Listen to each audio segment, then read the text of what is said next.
All right, guys, welcome. Hi. Okay. All right. So,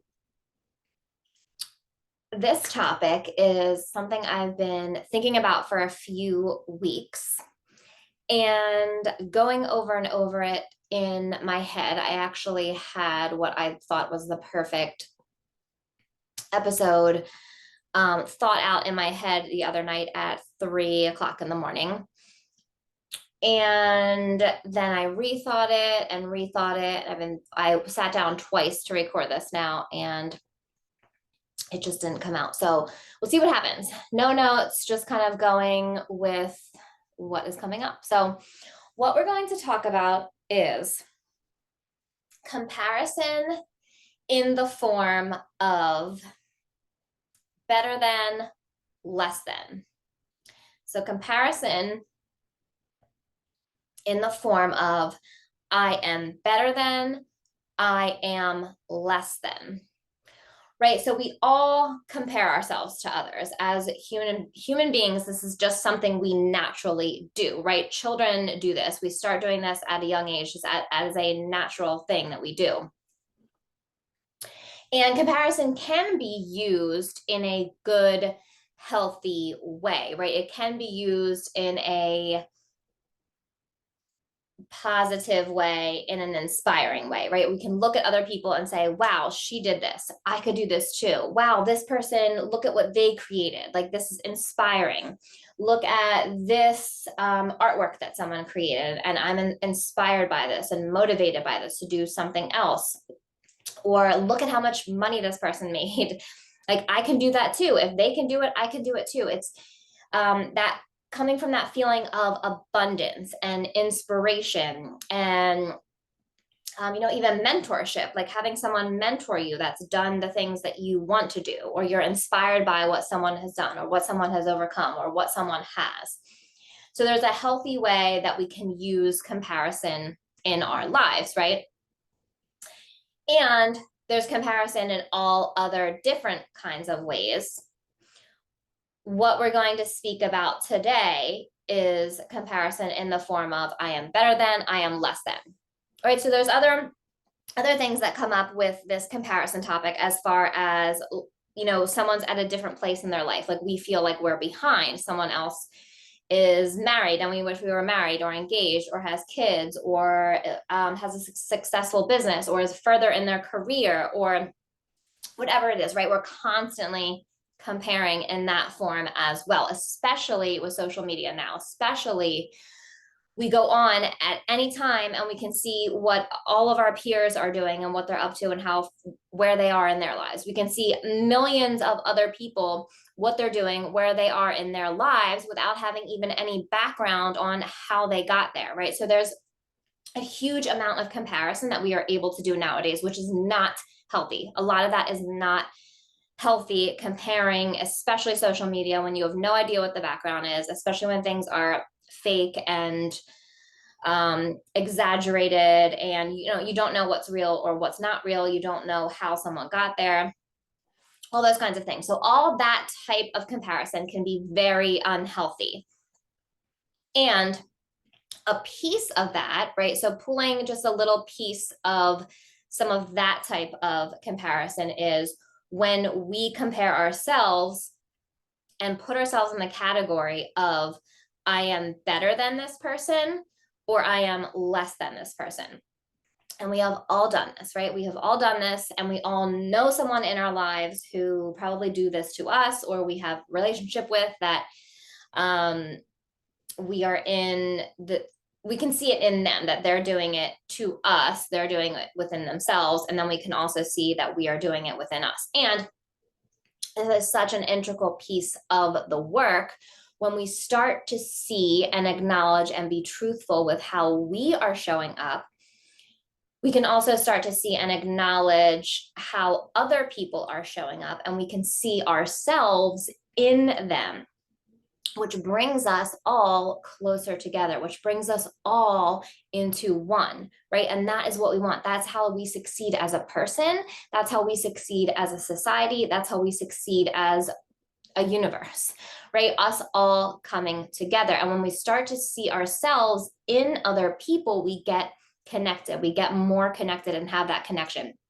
When we start to separate by saying I'm better than, I'm less than, and comparing in that form is when we are separating ourselves from other people, is when we are jealous, is when we blame, is when we feel bad about ourselves, is when we try to prove that we are right. It's when we do all these things that happen in conversations, that happen in our lives, that happen with other people, that happen in our minds when we are in this state of comparison in the form of I am better than, I am less than. So how do we start to see this? Right, first and foremost, seeing it within ourselves, seeing it within other people, realizing other people are doing it as well, and it doesn't mean anything against us. We don't need to take it personal. It's just them living their lives in their healing process, us living our lives in our healing process. When we start to see that, we are then bringing ourselves together, right? And healing and creating just this better environment for ourselves. And once you get to this piece, once you become aware of it, become aware of yourself doing it and when you're doing it, also getting to the point of where it possibly came from, and knowing that and other reasons where it's come from in your life, where you try to prove it right in your life, where you're doing this, right? When you get to all these things, you are able to then start to heal that process. And then it doesn't get in your way, because right now it's getting in your way. Whether you're thinking you're better than someone in a certain situation or all the time, or if you're thinking you're less than someone, if you're in a certain situation or all the time, it's getting in your way. It's holding you back. Even if you think that you're better than someone, it's still holding you back, right? Even if you're in that comparison mode, it is still holding you back from something that you want in your life, or from living your fullest potential, from living your fullest authentic self. It is in your way. So this is something that we want to get out of your way, right? Okay, so how do we start to see this, become aware of this, and overcome this? So just for an example of when we start to see it in other people, right? We've all been in a conversation with someone who has had to have the last say, had to prove themselves right, had to constantly tell us that we were wrong, right? So we've all seen that in other people, right? We've all seen in other people too, them putting us on a pedestal of, wow, like, look at all these things, you're so lucky, or you got to do this, or that kind of thing. So we've seen it from both sides, right? Whether, again, think of a specific conversation that you've had with someone, or think of maybe someone that constantly does this in your life, right? So we've seen it from that side. We know that example, we know that side of it. And coming back to yourself, so you can start seeing it within yourself and noticing where you do it, noticing with who you do it, noticing what triggers it, and noticing when you're just thinking it in your thoughts to yourself, right? So it's in all these situations that we can start to become aware of what we're doing, when we're doing it, why we're doing it, so then we can start to change it. Right, so thinking of times that you've thought this, right? Even just simple every single day, going on social media, looking up someone's page, seeing, wow, look how far they are in their life. Wow, look at what they have, because the majority of the things people are posting are the positives of their life, right? So we're comparing that, feeling like they are further ahead than us, feeling like they have more than us, feeling like they were given a better cards than us, they are luckier, they are more successful, we're never going to get there. All those things, right? All those things that come up that are those, first of all, not true. Second of all, you don't know. Third of all, self-limiting doubts. That's holding you back, right? That's holding you back. Whether that person has more money than you and is more successful than you or not, whether that is true or not, it's still holding you back if you're stuck in this mindset. Right. So that's just one example, going on social media. And how often are you on social media every single day looking at other people's stuff? So noticing where that's coming from in that aspect, notice and start to create boundaries around that. If you go on someone's page and you don't like what you see, if it gives you a negative feeling because they're, doing doing all these things, traveling and doing all these things, and you're a stay-at-home mom or something, and that makes you feel bad because you used to do that stuff, and look at what they get to do. Or going on someone's page and they're a successful business owner and they're posting all these things, and that's something that you eventually want for yourself, but you're not quite there yet. If that makes you feel bad, then unfollow them or block from their feed. So start to create boundaries around those things. And the first step in that is noticing. So notice when you go on social media, notice when you go on one specific page. How does that make you feel? Are you using this category to put yourself in to feel less than, right? To feel less than, feeling like they are further ahead, more successful, prettier, skinnier, in better shape, whatever it is, right? Whatever it is. We do this in all areas of judgment in our lives. Any judgment that we have for ourselves or things that we want and we're striving for, or comparing and saying that we are less than this person, right? So that is just one small example of how we can start to change this, how we can start to overcome this, and then taking it out from there. So the more we do this practice in noticing, the more we do this practice in becoming aware, the more we can change in those little things. Social media is such a small piece of our life, right? Whether we might think it's more than it actually is, but it's so simple to go on one day, one morning, go to a bunch of different people's pages, create boundaries around it physically and mentally, whatever they are, and then you're good, right? So that was one little thing, one little practice. And then you can continue to practice that every single day. Unfollow a few more people, block a few more people, or create boundaries around it. Don't allow yourself to go on social media, right? Until you get your mindset right. So any boundaries that you are creating is a small start. It's a small practice in allowing this to become part of your everyday, right? This is why we do this work. We want it to become easy. We want it to become simple. We want it to become part of our everyday natural experience.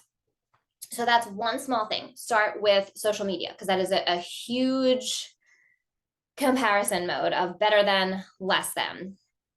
Another thing would be to look into your life and the people that are around you and notice if you're putting yourself in this category with them, whether that's coworkers, whether that's friends, right? A lot of times we do this to our friends without even realizing it. Like, wow, this person has, XYZ and I wish I did, or this person has more money than me and I wish I did, or, this person is in better shape than me, or this person, gets to go to workout classes right now and I'm not in that point in my life, or, whatever it is, we are comparing better than, less than, without realizing it.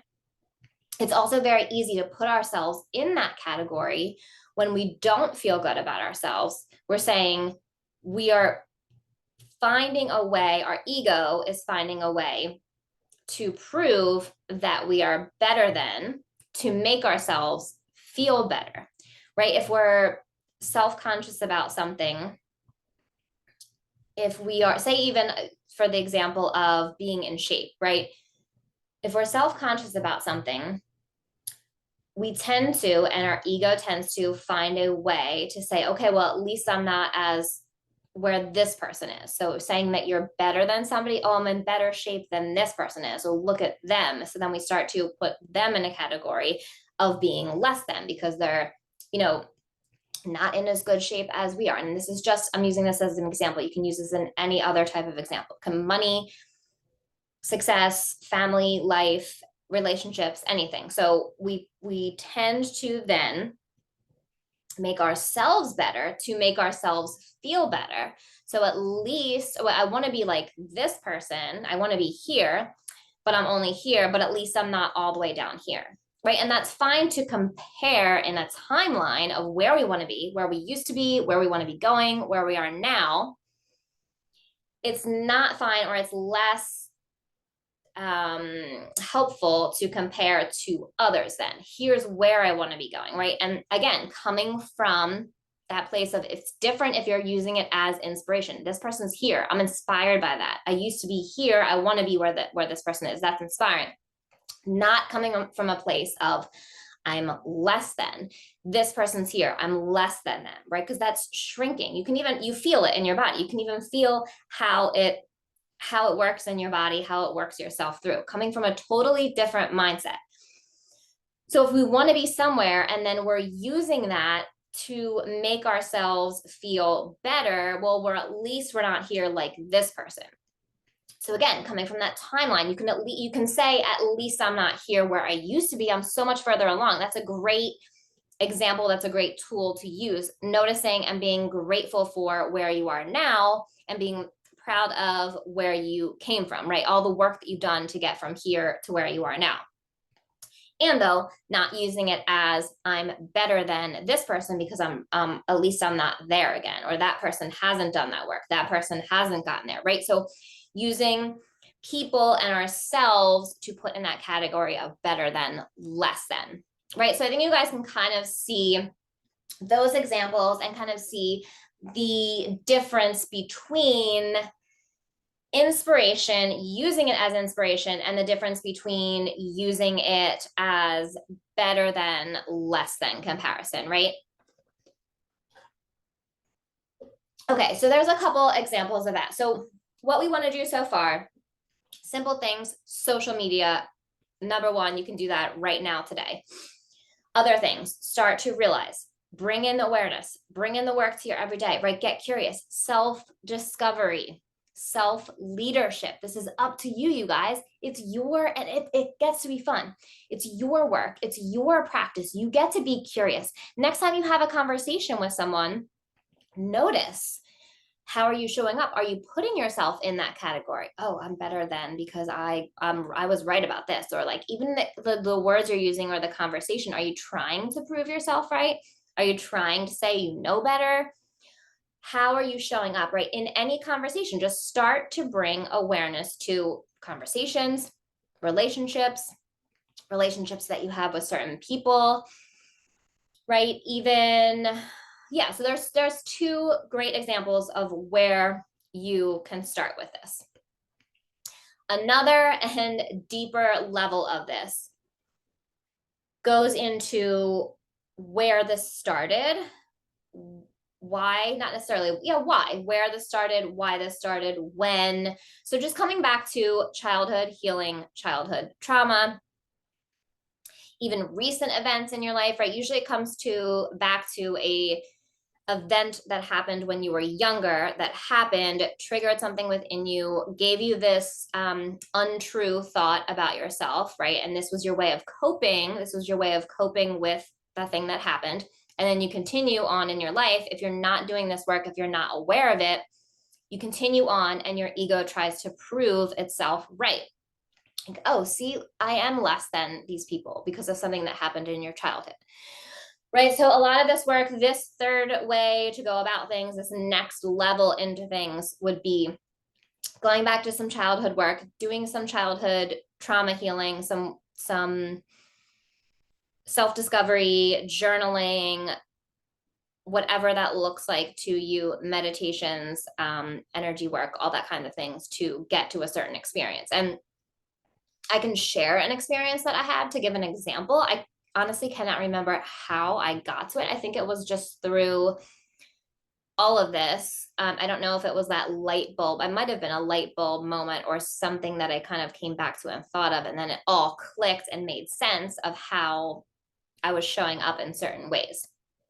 So, and this is an example for me and something that I got back to in my childhood, that I realized I was completely putting myself in these categories in a lot of actually social situations, because this is from school, it's from a social situation. And in my life, in my adult life, I was doing the same type of thing of putting myself in the I'm better than, I'm less than. In this case, it was, yeah, exactly that, in the middle, stuck in the middle. And it was holding me back from things. And now that I'm aware of this and why it happens, I can see it even more in things and not let it hold me back, not let it get in the way. So for me, coming back to a childhood experience was from, I cannot remember what grade. I want to say maybe third-ish grade. In school, we were supposed to wear a shirt that had, it was a certain day that, we were supposed to wear something, and the shirt, it was supposed to have writing on it. So the shirt was supposed to have some type of writing or words on it. And I guess, can't, parents, this could also be another level, another level of things here. But with the shirt that I had on, I don't know if my mom didn't remember or if we got it wrong or something. But the shirt, and I can literally still to this day picture the shirt. It would be funny if I could actually find it. But it was a white long sleeve shirt. It had like the puffy, it was like the print with like the puffy stuff kind of on it, and there was a rabbit, and it had books. So like there was books, but there was no actual writing. So I literally can picture what the shirt looks like. And this is crazy when you get to these experiences. And this is what happens when you're going through the childhood work. It takes you back to that moment, so you can be in that moment, feel what you are feeling in that moment, realize what happened and why you kept yourself safe in that experience, in that moment, and then why you continue. That's where it shows up again in your life, and why you continue to do that or see that showing up in your life, because that's your way of keeping you safe. So in this experience, I remember we had to all be lined up in the hallway of everyone who had writing on their shirts. And it was me and this other girl. And I picture the wall behind us. Everyone was on this side who all had writing. Every single person in the classroom had writing on their shirts the way that it was supposed to be. I had my bunny shirt on with the books. And then there was another girl next to me. And in my mind, she was shorter, but I think we were actually going up a ramp. So there was like a ramp going up inside the building. And she was next to me. And I remember thinking, and I don't know what her shirt had on it. It could have been the same thing, but either way, it didn't have writing. So the two of us were excluded from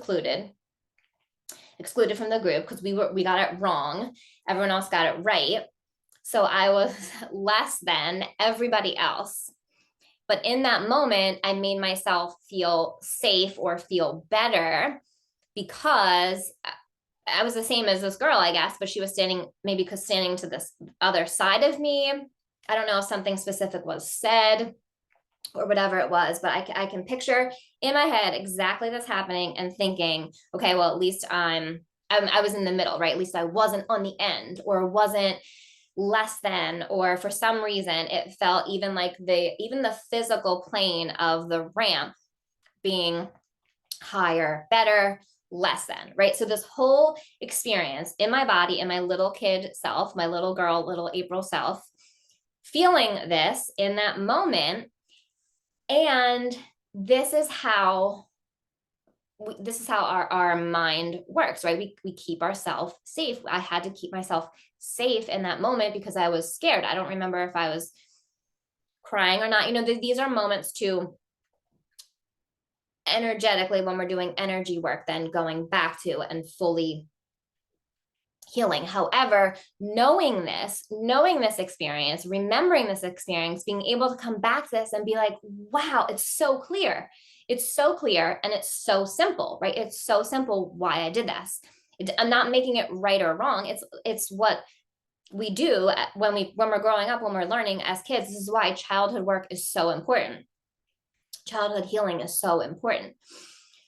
So coming back to this moment, being able to see it, almost physically be back there and actually visualize it happening, I can have a clearer reason why I'm doing this in certain areas in my life, in certain areas of my adult life, because my ego learned that trick. Okay, this is how we keep ourselves safe. And then I continued to do it in certain areas, in certain ways. And once you see it, this is, like I said, even the deeper level of healing. Once you see it and where it came from, it doesn't have to be wrong. It doesn't have to mean anything. This is just how it is. This is just how your mind kept yourself safe. This is just how your ego works. This is just the human experience and what we do as human beings. It's not wrong. Don't make yourself wrong about it. Right? Again, you're putting yourself in that cut. I'm right. I'm wrong. This is wrong. Okay. Again, see, that's another little level of trickery that the ego plays. So don't make yourself right or wrong for doing this. We're all doing this. We're all figuring it out. And when we can get to these deeper and deeper levels, right? The social media is easy to change and rework, to practice on. Our conversations, our relationships are easy to change and practice and rework everything. And then we get to that deeper level of actual childhood healing and figuring these things out, where it came from. We really truly heal on a deeper level, and then we can start to implement that into our life even more. Right, you guys? So this is a practice. This is your life experience. This is your journey. This is your work to do that gets to be fun. You are your own leader. You are your own self-discovery master. You're the only one who can go back to those childhood events, who can figure those things out. You're the only one who truly knows what you need in your life, knows what you want in your life. And it's when we start to implement this on the regular, all these practices, making it easy, making it simple, making it a part of our daily life. When we start to do that is when everything starts to click together. Everything starts to come together. You don't have to sit there and meditate for an hour every day in order to get back to a childhood experience. Maybe that comes up for you that way, but it's your way to figure out how to get back to those places. It's your way to figure out how that healing works for you. And it all comes down to just bringing this work into your daily life, right, you guys? Because that is how we change. You are the only one who can truly create change in your life. You are the only one who can truly create you, right? Create your higher level of you, of who you are fully meant to be in your authentic self. Because it's all a matter of going back, reworking all these things that we were taught and that got placed on top of us to fully just align with our true self, fully align with your true self. All right, you guys, so you get it. Hopefully this helps. I loved sharing this episode. This was so fun. So if you have questions, comments, I'd love to hear anything you got from this. If something came up for you, I would love to hear about it. So I'll put on my info a little bit better on my page, and then hopefully we can connect. So, all right, you guys, hopefully this helped. Thank you so much for listening, and let's get to work.